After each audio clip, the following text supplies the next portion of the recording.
Cuida-se de queixa-crime em que é relator o desembargador Xavier de Aquino, tem o voto 33.583.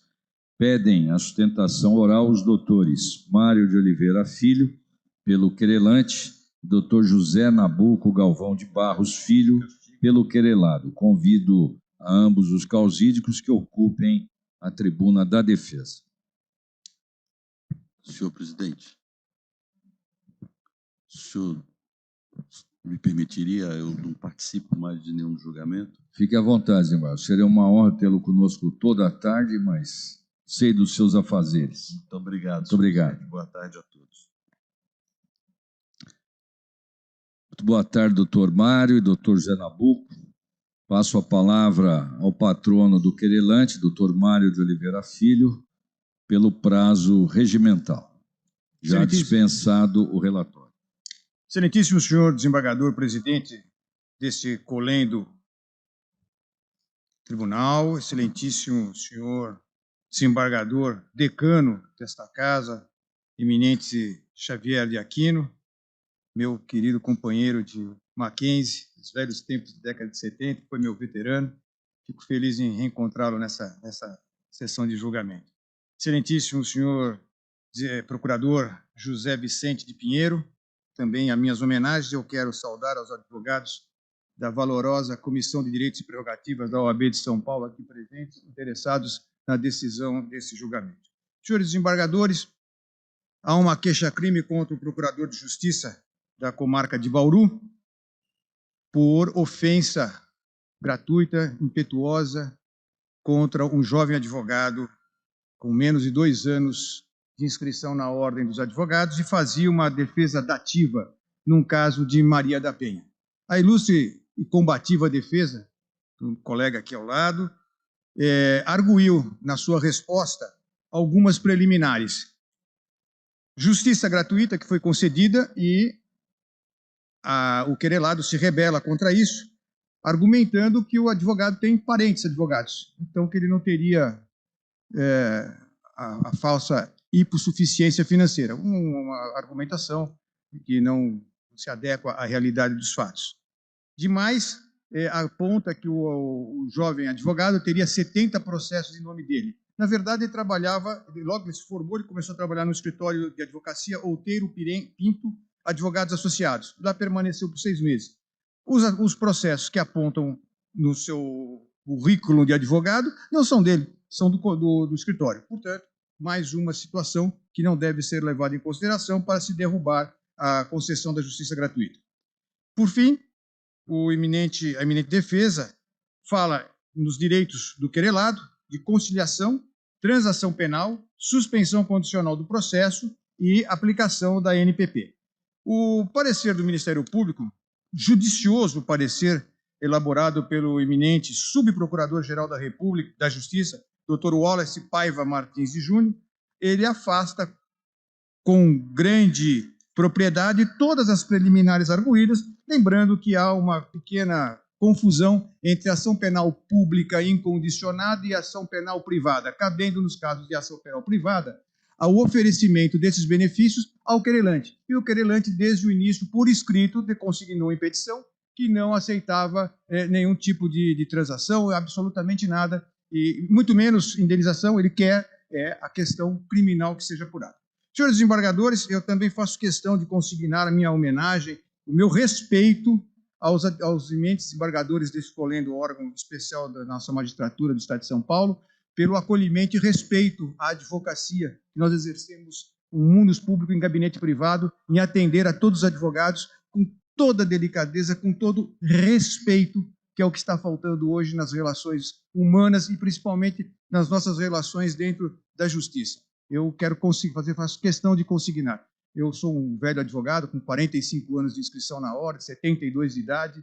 Eu já passei por muitas situações complicadas e esta situação dos magistrados do Conselho Superior, do órgão especial, recebendo os advogados com tanta respeito e até carinho, é algo que tem que ser consignado. Senhores desembargadores, Gabriel Sajovic não tinha 2 anos de inscrição na ordem. Dativamente vai fazer uma defesa dativa na Lei Maria da Penha. Na verdade, vai aprender, porque infelizmente a Ordem dos Advogados do Brasil não tem, como tem a magistratura, o Ministério Público e a polícia, a sua escola para ensinar o ofício. Não se aprende o ofício. E vai se aprender, infelizmente, com a liberdade dos outros no convênio da OAB com a Defensoria Pública.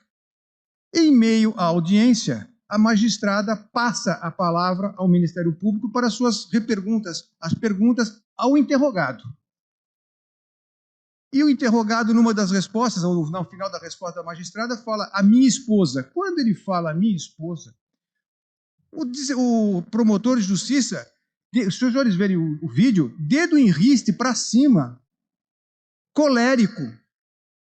O senhor não tem o direito de chamar ninguém, e passa uma descompostura, se me permite o termo, esculhambação para o réu. O que faz o advogado? Simplesmente levanta a mão e fala, excelência, questão de ordem. Um direito que ele tem assegurado pela Lei Federal 8.906/94, no artigo 7º, inciso 10. Intervenção sumária. O promotor, então, se volta contra o advogado. Cala a boca, moleque. Cala a boca, moleque. Diante da magistrada. Diante do preso. Vocês imaginem o preso vendo o advogado dele ser mandado calar a boca e chamado de moleque. Diante da escolta policial que estava no presídio, ele estava escoltado, era uma virtual, mas ele estava com os guardas penais dentro da sala com ele, que eles não ficam sozinhos. E dos funcionários. A douta defesa diz que não tem como se provar que tinha algum funcionário escutando. Ora, nós todos sabemos como é que funciona a operação de sessão virtual. Tem alguém ouvindo, olha, aqui nós temos 3, 4 pessoas. Não é possível que se argumente que não se pode intuir que tinha alguém. É óbvio que tinha. Nesse instante, cria-se o problema e esse moço, recém-formado, passa por essa situação. E há um detalhe. A defesa fala que ele não tinha intenção. Aliás, a defesa sequer fala que ele não fez. Fala que fez. Ele assume que ele fez isso.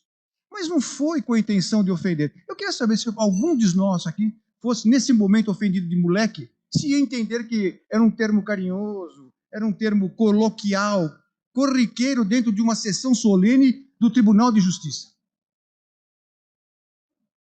É um desassinte isso. É incompreensível uma atuação dessa. Eu até comentei com os desembargadores com quem eu tive a honra de conversar, que 2 dias depois ele recebe de um amigo, entre aspas, uma figurinha do desenho do Ziraldo, do livro do Moleque Maluquinho, uma panela na cabeça. Essa é a imagem que ficou dele.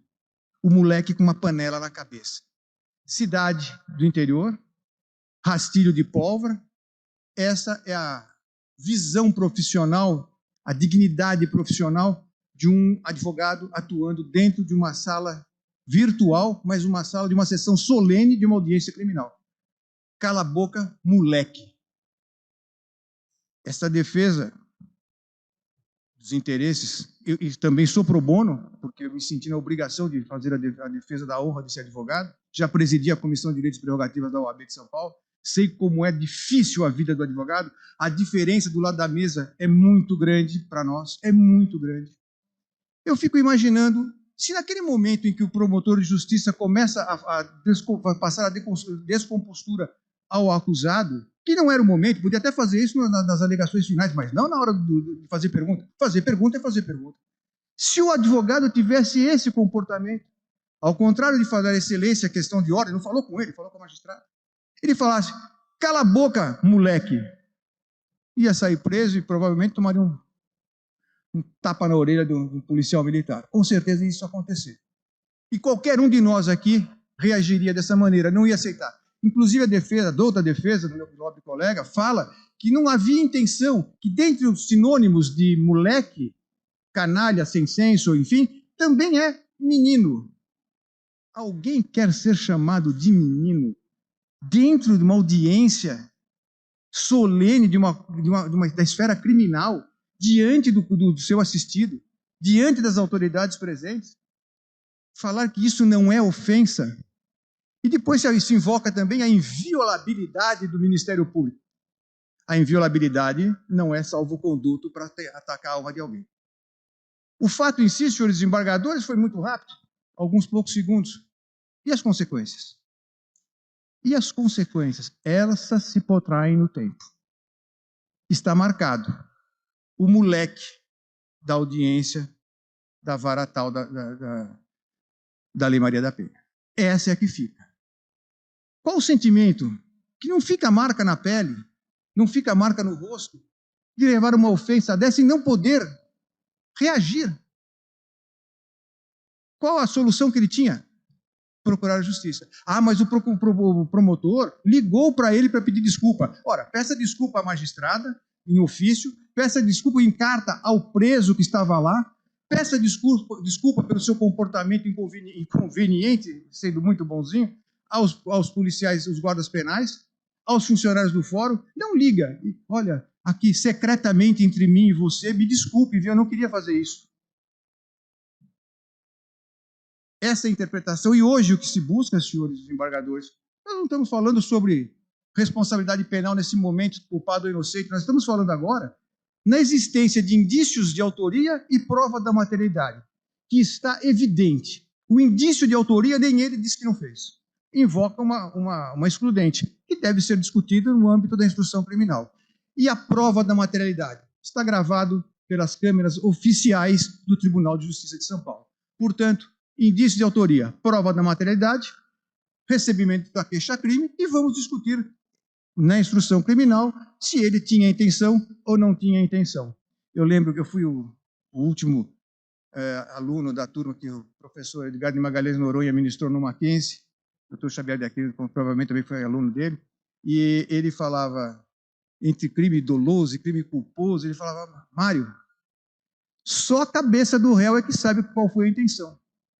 Vamos tentar buscar a verdade possível, não essa falaciosa verdade real, mas a verdade possível, na instrução criminal, e que seja, ao final, lá na frente, responsabilizado pelo ato praticado. Inclusive, este eminente querelado não é um vestal, né?